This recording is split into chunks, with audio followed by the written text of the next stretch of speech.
ایسا نہیں ہے، لیکن جو حقیقی اولاد کا پہنچتا ہے اس کی بات ہی اور ہوتی ہے۔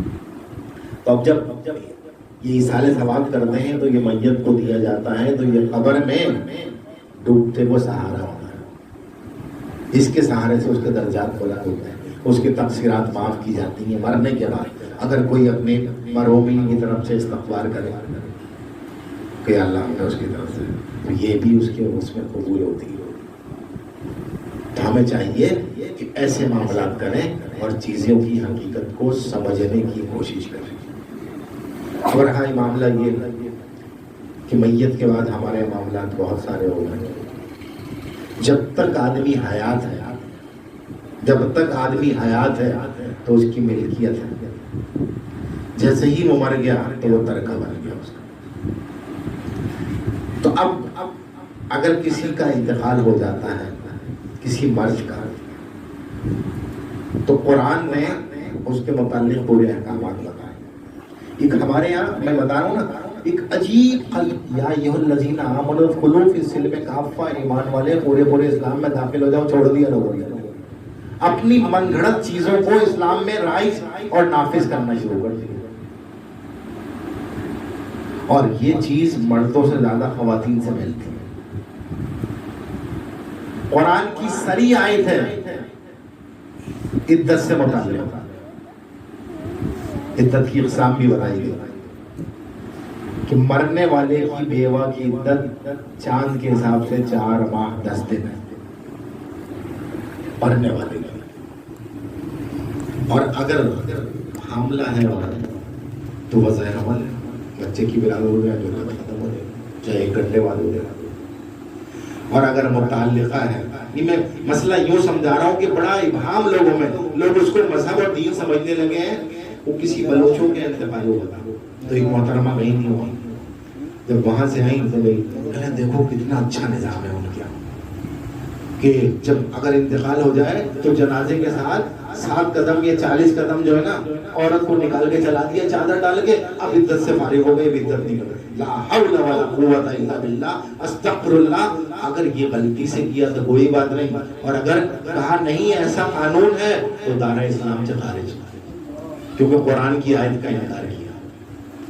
عدت قرآن نے بیان کیا، نسخ قطعی موجود ہے۔ ایک صاحب میرے پاس آئے پوچھنے کے لیے، کہنے لگے میری بہن کی عدت پوری ہو رہی ہے، تو میں نے ایک ہے ان سے پوچھا ہے عدت کی کتنی مدت ہے؟ میں نے کہا چاند کے حساب سے 4 ماہ 10 دن، اگر انتقال ہوا تو شوہر کا وہ بیوہ ہوئی۔ کہا نہیں، میں نے ان سے پوچھا ہے تو انہوں نے کہا ہے کہ جو 29 کے مہینے 2 دن اور عدت بڑھا لو، لا حول ولا قوت الا باللہ۔ پھر میں نے کہا اچھا ان سے یہ پوچھنا عدت کی مدت 4 ماہ 10 دن بیان کی گئی ہے یا دنوں میں بیان کی گئی ہے کہ اتنے دن ہیں، یعنی 3 چوک 12 120 اور 10 130 دن لکھا ہوا ہے یا 4 ماہ 10 دن لکھا ہوا ہے؟ یہ پوچھنا ان سے جانے سے۔ اور پھر میں نے کہا اگر رمضان میں 29 کا چاند ہوتا ہے تو 1 روزہ بعد میں رکھتے ہو گیا، 29 نہیں مانتے 30 بعد میں پورے کرتے ہو؟ جاؤ یہ پوچھ کے مجھ سے جواب لے کے، بولے وہ بھی عالم ہے، میں نے جواب لے کے، آج تک جواب نہیں ہے میرے پاس۔ تو ہوتا یہ ہے کہ لوگ حقیقت میں دین کو جانتے نہیں، اور نئی نئی خرافات، نئی نئی رسومات اپنی طرف سے پیدا کر کے اور بنیاد خراب کرنے کی کوشش کرتے ہیں۔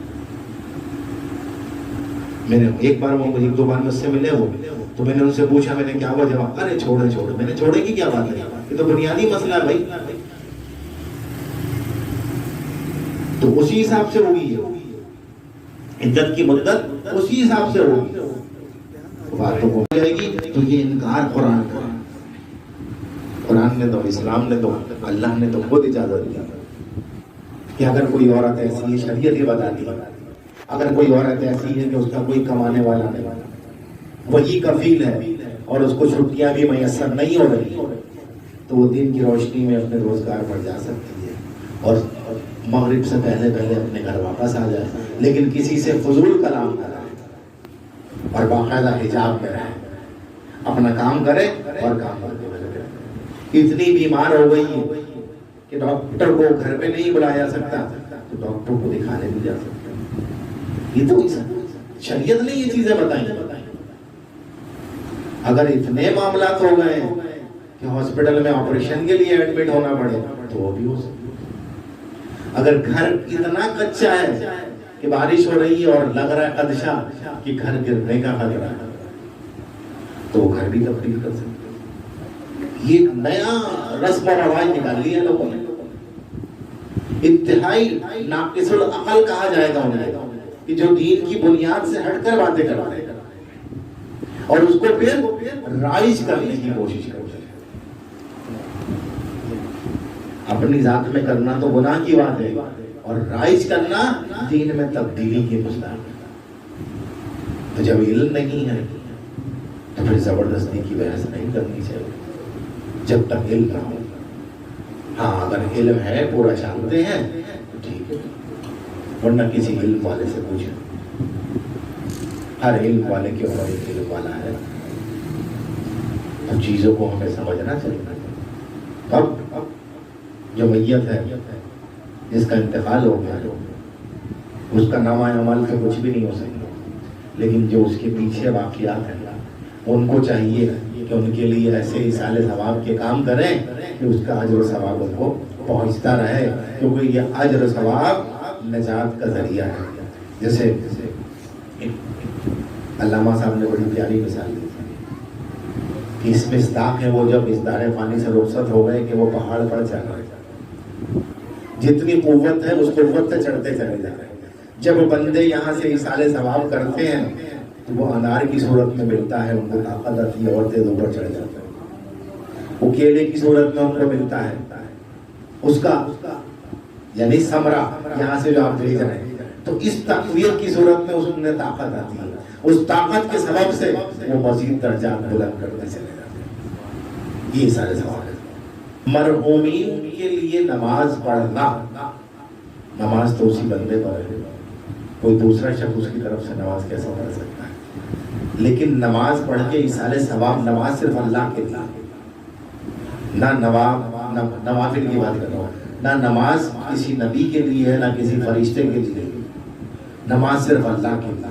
جتنی بھی عبادت ہے صرف اللہ کے لیے. جتنی بھی عبادت ہے اللہ کے علاوہ کسی کی عبادت نہیں کی جا سکتی. یہی تو فرق ہے اسلام کا اور غیر اسلام کا. یہی تو فرق ہے اسلام اور غیر اسلام میں کہ اسلام صرف درس دیتا ہے صرف واحد اللہ کی عبادت. معبود صرف اللہ. نوافل پڑھ کے ایصال ثواب کیا جا سکتا ہے. اللہ العالمین میں نے جو نوافل پڑھی ان کو اپنی بارگاہ میں قبول فرما اور اس کا ثواب میری جانب سے فلانے کی روح کو ایصال کرتا ہوں. نماز کوئی کسی کی نہیں ادا کر سکتا. ہاں شریعت نے ایک معاملہ دیا ہے. شریعت نے وہ بھی بتا دو بات پوچھ بھی کہ مرحومین کی نماز جنازہ وہ نماز جو ہے اس کا فدیہ کیا دیا جا سکتا ہے. تو ایک نماز کا کتنا ہوگا. تو ایک نماز کا جو شریعت میں علماء کرام نے لکھا ہے فقہ میں ایک نماز کا فدیہ 1 صدقہ فطرہ ہے. تو دن میں 5 نمازیں فرض ہیں اور 3 وتر 6 ہو گئے. اگر 100 روپے ہیں تو 600 روپے یومیہ ہو گیا. اب کیلکولیٹ کر لو. یہ بھی اللہ سے لو لگا کر لازم نہیں ہے کہ قبول ہو جائے لیکن ایک طریقہ بتایا ہے. جیسے قضاء عمری پڑھتے ہیں تو اللہ سے امید رکھے کہ اللہ قبول لیکن اس کی قدرت پر ہے وہ چاہے رد کرے چاہے قبول کرے وہ اس کی قدرت پر ہے. تو اب 600 روپے یومیہ سے لگا دو. اگر 100 روپے صدقہ تو تھوڑی عمر کی لگا لو. 30 دن کی لگاؤ 18,000 روپے مہینہ اور سال کی لگاؤ. سال کی کتنی ہو گئی 18 دیں 1 لاکھ کتنے 1,80,000 10 مہینے کے 2,16,000. کون بڑھے گا. سب کہیں گے تو ساری ختم ہو جائے گی جو زیادہ چھوڑی ہوئی ہے اگر پوری عمر کا لگا لیا ایسے ہی کہیں گے نا بھائی. اب اس کا ایک دراصل ہیلے بتانے کا میں قائل نہیں ہوں لیکن ایک ہیلا بتا رہا ہوں. میں قائل نہیں ہوں، لیکن یہ مسئلہ ایک ایسا ہے کہ اس کا ہیلہ بنا دے. اس کا ہیلہ یہ ہے کہ 10 دن کا جتنی حیثیت ہو، 10 دن کا کتنا ہو گیا؟ 600 کے حساب سے 6000 ہو گیا. اگر 6000 جو ہے 6000 ہے آپ کے پاس، تو وہ 6000 روپے کسی مستحق کو دے دیں 10 دن تک، وہ اپنی تملیک میں لے لیں. جب اس نے اپنی ملکیت بنا لی، اب وہ عام پیسہ ہو گیا، پھر وہ آپ کو دے دے، پھر آپ دوبارہ دے دو، اپنی خوشی سے دے دے راضی ہو کر، پھر آپ دوبارہ دے دو.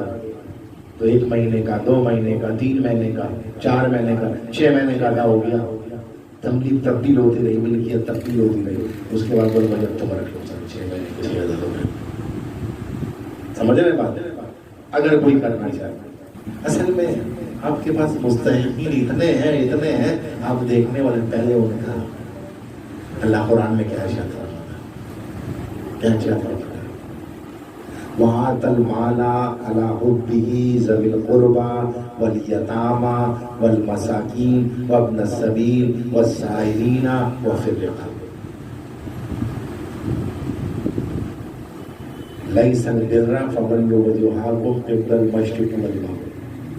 نیکی صرف یہی نہیں ہے کہ تم اپنا رخ مشرق یا مغرب کی طرف کر لو، کہ یعنی تم نماز پڑھنے کے لیے کسی کے مشرق میں کعبہ، کسی کے مغرب میں کعبہ. تو لوگ اسی کو صرف یہی نیکی نہیں ہے، بلکہ وہ مال علی حبہ جس سے تم محبت کرتے ہو. ذوی القربیٰ خرچ کرو اپنے قرابت داروں کے. سب سے پہلا قرابت دار آپ کے گھر والے. والیتامہ، پھر یتیموں میں اب زکات کی رسم. زکات پیسے تو اپنے گھر پر نہیں خرچے کی جا سکتے، نہ اپنی اصل کو زکات دی جا سکتی ہے، نہ اپنی فراق کو. تو وَآتَ الْمَالَ عَلَىٰ حُبِّهِ جس سے تم محبت کرتے ہو مال سے. ذوی القربیٰ اپنے قرابت داروں میں، یعنی خاندان میں جو رشتہ دار وغیرہ ہیں مستحق ان کو. والیتامہ، پھر یتیموں پر خرچہ کرو. والمساکین، پھر مسکینوں پر خرچہ کرو. وابن السبیل، اور پھر مسافروں کو دو. والسائلین، اور سوال کرنے والوں کو دو. وفی الرقاب، اور لوگوں کی گردنیں چھڑانے میں خرچہ کرو. تو جب غلامی کا دور تھا تو غلام آزاد کرانا، اور آج اگر کوئی بارے قرض میں مبتلا ہے تو اس پیسے سے اس کے ہاتھ میں دے کے اسے قرض سے لے جا سکتا ہے، گردن چھوڑ جائے. اب یہ بتاؤں مجھے، میں مخالفت نہیں کر رہا، لیکن ایک بات سمجھانا چاہ رہا ہوں. یہ بتاؤں کیا کچی مسجد میں نماز ہو جائے گی؟ ہو جائے گی. پاک جگہ چاہیے. پوری زمین مسجد ہے مسلمانوں کے لیے، بڑا شرف ہے آپ علیہ وسلم کی امت کے لیے. ہو جائے گی. لیکن 3 دن سے اگر کوئی فاقے میں ہے تو ادھر پیسہ لگانا زیادہ بہتر ہے یا ادھر پیسہ لگانا زیادہ بہتر ہے؟ سوچنے کا موقع ہے. یہ نہیں کہہ رہا کہ مسجد نہ بنا، بالکل بنائی جائے، اور قیامت کی نشانی ویسے نشانی ہے. مسجد کے اونچے کیے جائیں گے، مساجد کے ممبر اونچے کیے جائیں گے، سارے معاملات ہوں گے اسی طرح سے.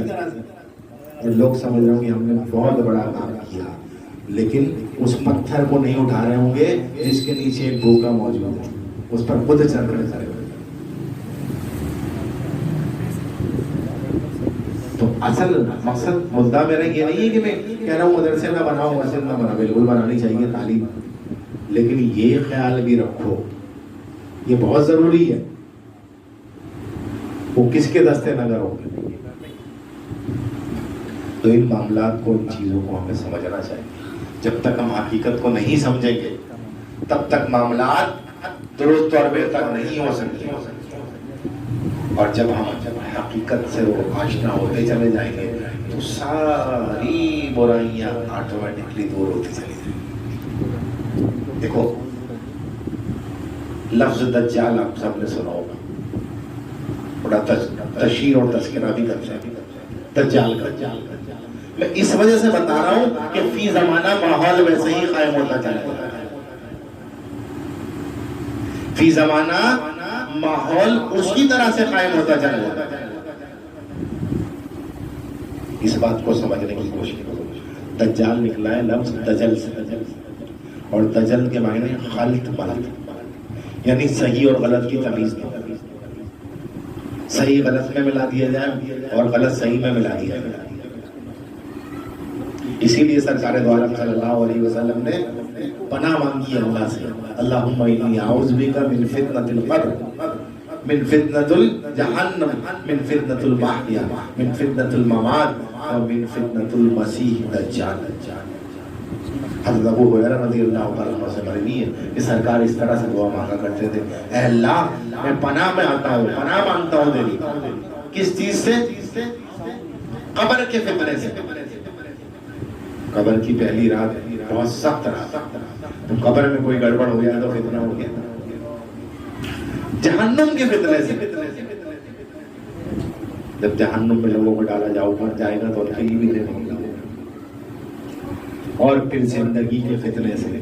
تو ہم اسلام سے ہٹ کر جن باتوں میں الجھ جاتے ہیں اور الجھ کر سمجھتے ہیں کہ یہ بھی میرا, یہ بھی میرا, سب کی بات کر رہا ہوں, چاہے وہ حکمران ہو, چاہے وہ رعایا ہو, چاہے سربراہ ہو, کوئی بھی ہو, جب وہ یہ معاملات کر رہے ہوتے ہیں تو حقیقت میں وہ دجال کے فتنے میں ملوث ہو چکے ہوتے ہیں, کیونکہ وہ صحیح کو غلط میں ملا رہے ہوتے ہیں.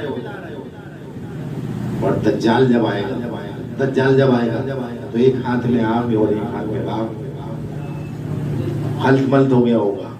جو آگ ہوگی حقیقت میں وہ باغ ہوگا, اور جو باغ ہوگا حقیقت میں آگ ہوگی.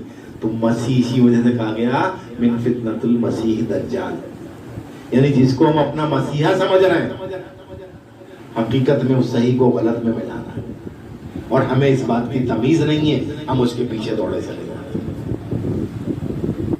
جب تک یہ بات ہمارے سمجھ میں نہیں آئے گی. پھر بات کی زندگی کے فتنے سے. تو زندگی میں جتنے بھی معاملات ہیں اگر وہ بنیادی طور پر جس دین پر, اسلام پر ہم قائم ہیں اس سے ہٹ کر ہیں تو وہ فتنہ ہی ہے. اور فتنہ کسی کہتے ہیں, چلے آپ فتنہ ایک مثال دے کر سمجھیں. فتنہ کسے کہتے ہیں, ایک مثال دے کر سمجھاتا ہوں. کیونکہ اب یہ بھی ہونے لگا ہے اس فتنے میں ملوث ہو کے لوگ کہتے ہیں میں نے کیا کیا, پورے ملوث ہو جاتے ہیں اور کہتے ہیں میں نے کیا کیا. کسی نے دیوار کے اوپر ایک نقطہ لگا دیا شیرے کا, ایک نقطہ لگا دیا شیرے کا. اب شیرے کے اوپر بیٹھنا مکھی کی فطرت ہے, اس پر مکھی آ کے بیٹھ گئی.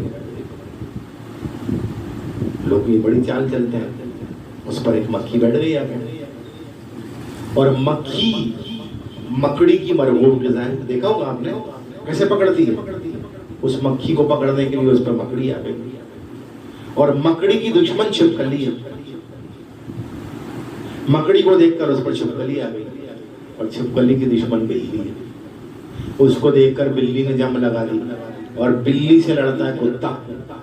اس کو دیکھ کر کتا اس کے اوپر آ گیا, ایک شور و غوغا اور واویلا مچ گیا. سارا نظام تلپٹ ہو گیا, درم برم ہو گیا. لوگ کہہ رہے ہیں بھائی کیا ہو گیا, کس نے کیا. جب اس کو پکڑا جس نے شیرہ لگا, میں نے کیا کیا, میں نے تو صرف شیرہ لگایا تھا. تو فتنہ تو کھڑا کر دیا نا شیرہ لگا کر, سارا نظام تلپٹ درم برم ہو گیا. آج بھی یہی حال ہو رہا ہے, آج بھی یہی حال ہو رہا ہے. تو ایسے بچ نہیں سکتا انسان, بالکل نہیں بچ سکتا. سمجھ رہے ہیں بات کو. آج لوگ دھڑلے سے گناہ کرتے ہیں اور کیا کہتے ہیں, میں بڑا گناہگار ہوں. ایسا ہو گیا یہ, جب بھی بات کریں گے تکیہ کلام انہوں نے بنا لیا ہے, میں بڑا گناہگار ہوں. ارے صاحب ہم تو گناہگار لوگ ہیں, آپ تو نیکوکار لوگ ہیں. ایسی بات کرنا شروع کر دیتے ہیں. اب سامنے والا جو ہے نا, حقیقت یہ ہے کہ وہ دھوکہ دے رہے ہوتے ہیں. کیوں دھوکہ دے رہے ہوتے ہیں میں اس کو سمجھاؤں گا. وہ اس لیے دھوکہ دے رہے ہوتے ہیں کہ گناہ کرنے سے قلب سیاہ ہو جاتا ہے, دل سیاہ ہو جاتا ہے. اور یہ اس سیاہی کی علامت کیا ہے؟ اس سیاہی کی علامت ہی یہی ہے کہ جو بار بار کہتے ہیں نا کہ میں بڑا گناہگار ہوں, کیونکہ ان کو پھر گناہ کرنے سے کوئی گھبراہٹ نہیں ہوتی, اس پہ پکے ہو جاتے ہیں. وہ کوئی پریشانی نہیں ہوتی گناہ کرنے سے, اور پھر ان پر نصیحت بھی اثر نہیں کرتی, اور سعادت کی راہ بھی نہیں ملتی ان کو. اور بظاہر وہ اراد عراب کر کہ میں بڑا گناہ دھڑلے سے گناہ کیے چلے جاتے ہیں اور وہ سمجھ یہ رہے ہوتے ہیں کہ شاید ہم بہت بڑا ازالہ کر رہے ہیں اپنے گناہوں کا. حقیقت یہ نہیں ہے، حقیقت یہ نہیں ہے. یہ دھوکہ ہے، یہ فریب ہے اپنی ذات کے ساتھ. کسی کو کیا دھوکہ دے گا؟ سب سے پہلے انسان اپنے آپ کو دھوکہ دیتا ہے. میری بات سمجھنے کی کوشش کریں، میں سمجھانے کی کوشش کر رہا ہوں. میری بات سمجھ میں آئی؟ نہیں آئی تو حقیقت یہ ہے. کوئی شعر پڑھ دینا، حقیقت میں وہ لطف زندگی پایا نہیں کرتے جو یاد مصطفیٰ سے دل کو بہلایا نہیں کرتے. ہے نا؟ ایسا ہی ہے نا؟ یہ شعر صحیح ہے غلط ہے؟ یہ شعر صحیح ہے غلط ہے؟ شعر تو صحیح ہے لیکن عمل کا سب جھوم جائیں گے. اگر چل رہا ہوگا سب واہ واہ واہ واہ سبحان اللہ، سب ہاتھ بھی چلنے لگیں گے، پیر بھی چلنے لگیں گے، پورا تلپٹ ہو جائیں گے. تو یاد مصطفیٰ ہے کیا؟ یاد مصطفیٰ ہے کیا؟ اللہ قرآن میں فرماتا ہے، اے محبوب آپ ان سے فرما دیجیے کہ اگر تم چاہتے ہو کہ اللہ تم سے محبت کرے تو میری اطاعت یعنی رسول اللہ کی اطاعت کرو تو اللہ تم سے محبت کرنے لگے گا. اب دیکھو جو میں نے بات کہی تھی اس کا جواب اس آیت سے آ رہا ہے. قل ان کنتم تحبون اللہ فاتبعونی یحببکم اللہ ویغفر لکم ذنوبکم.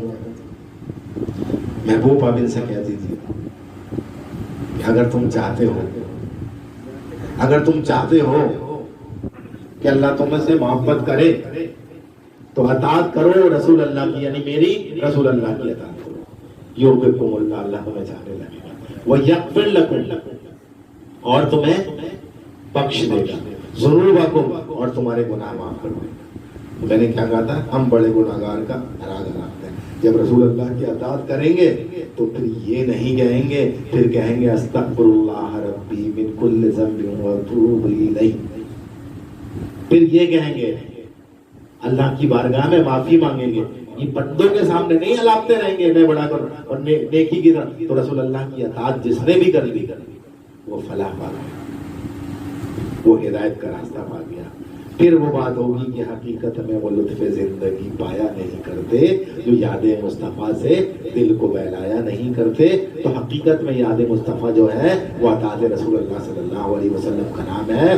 تو ہمارے معاشرے میں، ہمارے گھروں میں، ہماری روایات میں، ہماری رسومات میں، ہمارے طور طریقے میں، ہمارے اطوار میں، ہمارے کلام میں، غرض ہمارے کردار میں جو کچھ بھی ہو رہا ہے اگر وہ رسول اللہ کے طریقے کے خلاف ہے تو حقیقت میں دھوکہ ہے.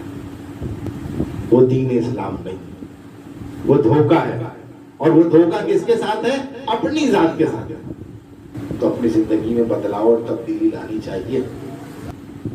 لیکن جو بات میں نے سمجھائی ہے ہمارے مردوں کو بھی سمجھنی چاہیے، ہماری عورتوں کو بھی سمجھنی چاہیے. تو آج ہم اسی لیے یہاں جمع ہوئے ہیں. حاجی شریف صاحب کی مغفرت کے لیے دعا کریں. یا الہی رحم فرما مصطفیٰ کے واسطے، یا الہی رحم فرما مصطفیٰ کے واسطے، یا الہی رحم فرما مصطفیٰ کے واسطے. یا رسول اللہ کرم کیجئے خدا کے واسطے، یا رسول اللہ کرم کیجئے خدا کے واسطے. مشکلیں حل کر شہ مشکل کشا کے واسطے. کربلائیں رد شہید کربلا کے واسطے. سید سجاد کے صدقے میں ساجد رکھ ہمیں، علم حق دے باقر علم خدا کے واسطے. صدق صادق کا تصدق صادق الاسلام کر، بے غضب راضی ہو کاظم اور رضا کے واسطے. بہر معروف و سری معروف دے بے خود سری، جند حق میں گنجنے دے باسماگے واسطے بہر شبلی شیر حق دنیا کے کتوں سے بچا ایک کارم عبد واحد میرے آگے واسطے بل فرا کا صدقہ کر غم کو فرا دے حسن و سعد بل حسن اور بو سعید ساتھ زاگے واسطے قادری کر قادری رکھ قادریوں میں اٹھا قدر عبد القادر قدرت نماگے واسطے آسن اللہ لہم رزقاً سے دے رزق حسن بندہ رزاق تاج الاسفیاء گے واسطے نصر بھی صالح کا صدقہ صالح و منصور رکھ دے حیات دی محیے جا فضا گے واسطے تور عرفان علو حمد حسنہ و بہا دے علی موسیٰ حسن احمد بہاگے واسطے بیر ابراہیم ہم پر نار غم گلزار کر بیک دے داتا بھکاری بادشاہ کے واسطے خانہ دل کو ضیاء دے روح ایمان کو جمال شاہ ضیاء مولا جمال الاولیاء کے واسطے دے محمد کے لیے روزی کر احمد کے لیے خان فضل اللہ سے ساگدہ کے واسطے دین و دنیا کے ہمیں برکات دے برکات سے عشق حق دے عشق انتما گے واسطے حب اہل بیت دے آل محمد کے لیے کر شہید عشق حمزہ پیشوا کے واسطے دل کو اچھا تن کو ستھرا جان کو پر نور کر اچھے پیارے شمس دی بدر اللہ کے واسطے دو جہاں میں خادم آل رسول اللہ کر حضرت آل رسول مقتدہ کے واسطے نور جانو نور ایمان نور قبر و حشر دے بل حسین احمد نوری لکھا کے واسطے کر عطا احمد رضائے احمد مرسل ہمیں میرے مولا حضرت احمد رضا کے واسطے سایہ جملہ مشائخ یا خدا ہم پر رہے رحم فرما آل رحمہ مصطفیٰ کے واسطے کر عطا راہ حقیقت اور ہر میدان میں دے ظفر یابی مظفر رہنما کے واسطے جذبہ حب نبیوں جان ساری کر عطا جذبہ حب نبیوں جان ساری کر عطا شاہ نثار الحق نثار مصطفیٰ کے واسطے شاہ نثار الحق نثار مصطفیٰ کے واسطے جذبہ حب نبیوں جان ساری کر عطا جذبہ حب نبیوں جان ساری کر عطا شاہ نثار الحق نثار مصطفیٰ کے واسطے شاہ نثار الحق نثار مصطفیٰ کے واسطے شاد کر کونین میں پہلے نظیم قادری شاد کر کونین میں پہلے نظیم قادری ہر ندامت سے بچا اس رہنما کے واسطے ہر ندامت سے بچا اس رہنما کے واسطے شاد کر کونین میں پہلے نظیم قادری شاد کر کونین میں پہلے نظیم قادری ہر ندامت سے بچا اس رہنما کے واسطے ہر ندامت سے بچا اس رہنما کے صدقہ ان آیا کدے چھے عین ظلم و عمل عفو عرفا عافیت ہر ایک گدھا کے واسطے، ہر ایک گدھا کے واسطے، آمین اللہم آمین یا رب العالمین۔ اللہم کرمک فضلک بلغ واصل ثوابا حاضر البیان و حاضر الذکر و حاضر النعت و حاضر المجلس و ما حاضر الى بارگاہ نبی صلی اللہ علیہ وسلم، ثم ثواب الى حضرات جمیل الانبیاء والمرسلین والملائکۃ المقربین ومحات المؤمنین خلفاء راشدین آل بیت اطہار اجمعین رضوان اللہ تعالی علیہم اجمعین، وثم ثواب الى ارواح حضرت نورانی محبوب سبحان قطب ربانی حضرت سیدنا شیخ معین الدین عبد القادر جیلانی بغدادی رضی اللہ عنہ، ولسائر اولیاء اللہ من جمیع سلاسل فی سلسلۃ النقشبندیۃ والقادر والچشتیہ سہروردیہ وللمؤمنین والمؤمنات والمسلمین والمسلمات، وثم ثواب الى ارواح حضرت مجد الفسانی و امام احمد رضا خان بریلوی رحمۃ اللہ تعالی علیہم اجمعین، وثم ثواب الى ارواح ابی و مرشدی قاری محمد صاحب صدیق رحمۃ اللہ تعالی علیہ، اللہم ارفع درجات یا رافع الرحمۃ، اللہم لا زال استمع شکایت، وثم ثواب الى ارواح خصوصا بالخصوص جناب مرحوم حاجی شریف علیہ رحمہ، اللہم انا نسألک نظر الرحمہ۔ الہ العالمین اپنے فضل سے تمام اہتمام یہ جو حاضر کیا گیا ہے، جو بھی تقریب محفل منعقد کی گئی ہے، حلقہ ذکر کیا گیا ہے، یا اللہ دام صدر میں سخن جو کچھ بھی کیا گیا ہے، ان سب کو اپنی بارگاہ میں قبول و مقبول فرما۔ جناب نبی علیہ السلام کے وسیلہ جلیس کا ثواب حاجی شریف خان صاحب کی روح کو پیش کرتے ہیں، قبول و مقبول فرما۔ یا اللہ ان کی دائمی حتمی مغفرت اور بخشش فرما، ان کو اعلیٰ علم میں اعلیٰ مقام عطا فرما، عالم برزخی آسودگی نصیب فرما۔ یا اللہ ان پر اپنی رحمت کی بارش فرما دے، نبی علیہ السلام کا قرب نصیب فرما، جنت الفردوس میں اعلیٰ مقام عطا فرما۔ یا اللہ ان پر اپنی رحمت کی بارش فرما دے، اعلیٰ علم میں اعلیٰ مقام عطا فرما، ان کی قبر کو کشادہ فرما، حد نگاہ تک روشن فرما، ان کی قبر پر رحمتوں کی بارش فرما۔ یا اللہ وہ تیرے بندے مسجد کی خدمت کیا کرتے تھے، بے شک مسجد کی خدمت کرنا ایک بہت بڑا اجر عظیم اور صدقہ جاریہ کا کام ہے۔ الہ العالمین اپنے فضل سے اپنے پیسوں سے بھی کرتے تھے اور دوسروں سے لے کے بھی مسجد میں لگایا کرتے تھے، بے شک ان کے اس عمل کو قبول فرما، ان کی مغفرت اور بخشش فرما دے، ان کے درجات کی بلندی عطا فرما دے۔ یا اللہ ہم سب کو بھی موت سے پہلے موت کی تیاری کرنے کی توفیق عطا فرما۔ یا اللہ ہماری اور ان کی تقصیرات کو معاف فرما۔ یا اللہ ہم وہ کام کریں جس میں تیری اور تیرے محبوب کی رضا ہو، ان کاموں سے بچیں جس میں تیری اور تیرے محبوب کی ناراضگی ہو۔ یا اللہ اس گھر میں خصوصی رحمت اور برکت نازل فرما، تمام حاضرین مجلس اور اس گھر والے کو اور اہل محلہ کو اپنے سائے رحمت میں ڈھانپ لے۔ اللہم استرنا بسترک الجمیل۔ الہ العالمین ہمارے مرحومین کی مغفرت اور بخشش فرما، بیماروں کو شفا یابی عطا فرما، پریشان حالوں کی پریشانیاں دور فرما، مصیبت زداؤں کی مصیبتوں کو دور فرما۔ یا اللہ ہم سب کو نیک اور ایک بنا۔ یا اللہ ہمیں حقیقی دین سمجھنے اور سمجھ کر عمل کرنے کی توفیق عطا فرما۔ بس الہ العالمین ہم سے راضی ہو جا، الہی انت مطلوبی و رداک مقصودی، رضینا باللہ ربا و بالاسلام دینا و بسیدنا مولانا محمد صلی اللہ علیہ وسلم نبیا و رسولا۔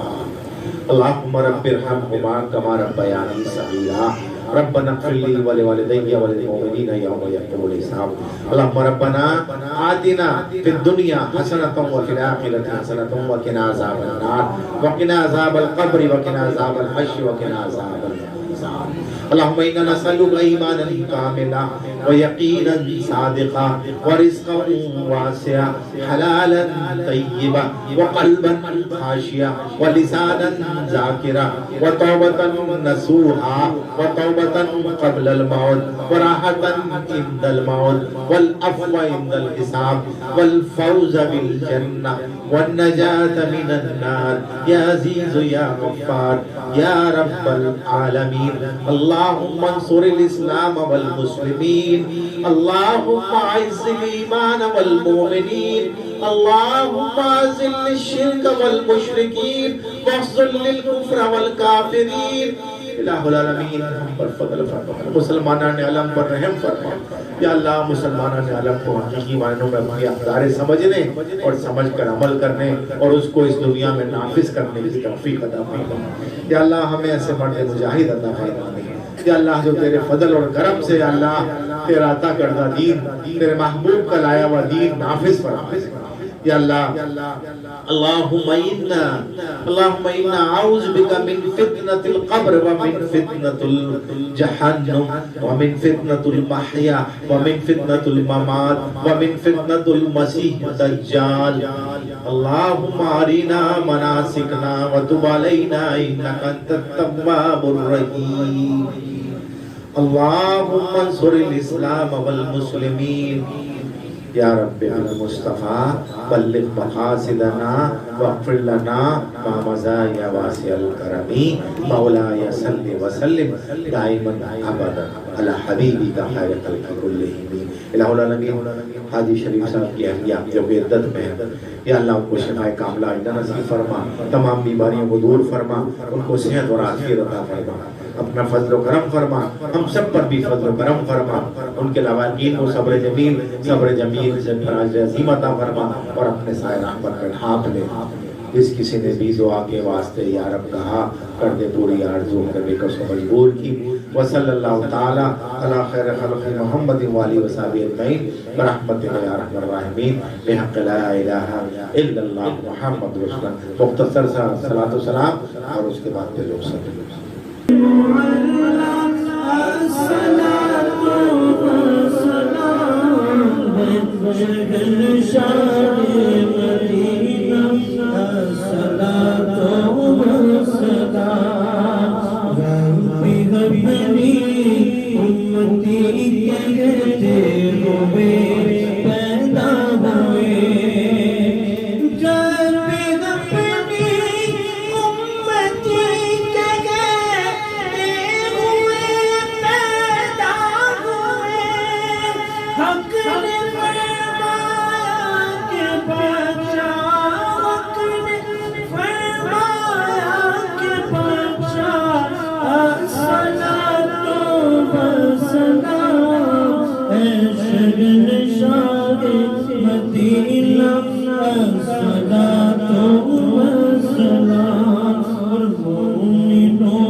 السلام علیکم یا رسول اللہ وعلی آلہ وصحبہ یا حبیب اللہ قبل منا وتب علینا انک انت التواب الرحیم الہ العالمین ہماری اس محفل کو قبول و مقبول فرما اس کا ثواب حاجی شریف خان صاحب کی روح کو پیش کرتا ہے قبول و مقبول فرما یا اللہ اپنے فضل سے حمزہ کی بہن جو ہے وہ ہاسپٹلائز ہیں دعا فرما اللہ تعالیٰ ان کو شفاء کاملہ عاجلہ نصیب فرما رحم و کرم فرما دے، فضل فرما دے۔